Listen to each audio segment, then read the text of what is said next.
মানিকগঞ্জের ঘিওর বালিয়াকুড়া ইউনিয়ন চর কুশন্ডা কালীবাড়িতে ভক্ত সমাবেশ ও কালী পূজা উৎসবমুখর পরিবেশে অনুষ্ঠিত হয়েছে। বিস্তারিত থাকছে মির্জা সেলিমের প্রতিবেদনে। সিংজুরি উচ্চ বিদ্যালয়ের প্রধান শিক্ষক লিটন কুমার সরকারের সঞ্চালনায় ও পূজা উদযাপন কমিটির সভাপতি বাবু গৌরাঙ্গ কুমার সরকারের সভাপতিত্বে অনুষ্ঠানে প্রধান অতিথি হিসেবে বক্তব্য রাখেন প্রধানমন্ত্রীর বিশেষ সহকারী বাবু বিজন কান্তি সরকার। অনুষ্ঠানে শুভ উদ্বোধন ঘোষণা করেন মানিকগঞ্জ 1 আসনের এমপি এস.এ. জিন্নাহ কবির। প্রতিবেশীরা এসে আপনাদের উপর অত্যাচার চালায়, আপনারা কথা বলতে পারেন না, প্রতিবাদ করতে পারেন না।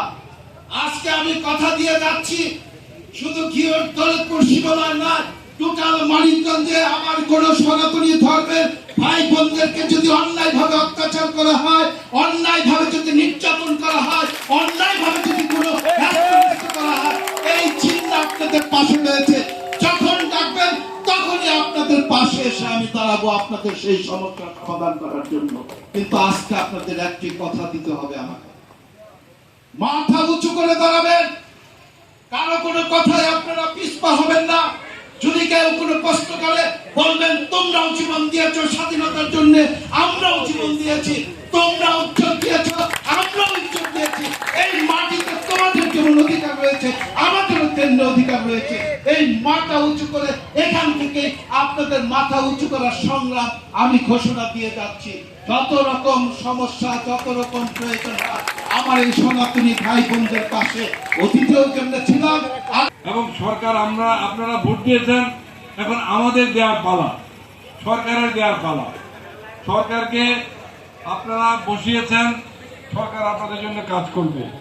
কাজ করার জন্য বিশেষ করে আমি বলি, এই যে বাংলাদেশ স্বাধীন হওয়ার পরে আজ পর্যন্ত, মানে এই তারেক রহমান সাহেব আসার আগ পর্যন্ত আমার যে পদটা দিয়েছে এরকম কোনো পদে কাউকে নিয়োগ দেওয়া হয় নাই। আমি একটা প্রতিমন্ত্রীর দায়িত্ব নিয়ে বিশেষ সহকারী ওনার আশেপাশে বসি, কাজ করি।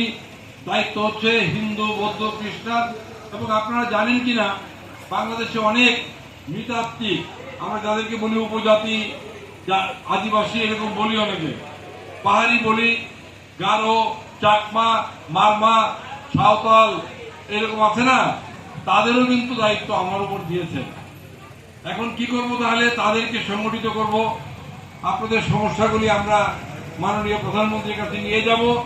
আপনাদের যারা নেতা আছেন তাদেরকেও কিন্তু আমরা একত্রিত করে ইতিমধ্যে কয়েকবার মাননীয় প্রধানমন্ত্রীর সাথে বৈঠক করিয়েছি এবং সেখানে তারা কিন্তু তাদের দাবি দেওয়া উত্থাপন করেছেন মাননীয় প্রধানমন্ত্রীর সামনে।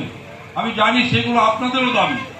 আপনারা জানেন যে দাবি ছিল সংখ্যালঘু মন্ত্রণালয় করার জন্য, দাবি ছিল সংখ্যালঘু কমিশন করার জন্য, দাবি ছিল সংখ্যালঘুদের সুরক্ষার আইন করার জন্য। অর্পিত সম্পত্তি একটা বিষয় আছে, আপনারা জানেন, এক সময় এলিমি প্রপার্টি বলা হয়তো। এই প্রপার্টির একটা কিছু করার জন্য সবাই আমরা দাবি জানিয়েছি। আমাদের মাননীয় প্রধানমন্ত্রী উনি কিন্তু আশ্বাস দিয়েছে যে আপনাদের এই সব 8 দফা দাবি আমরা পর্যালোচনা করছি।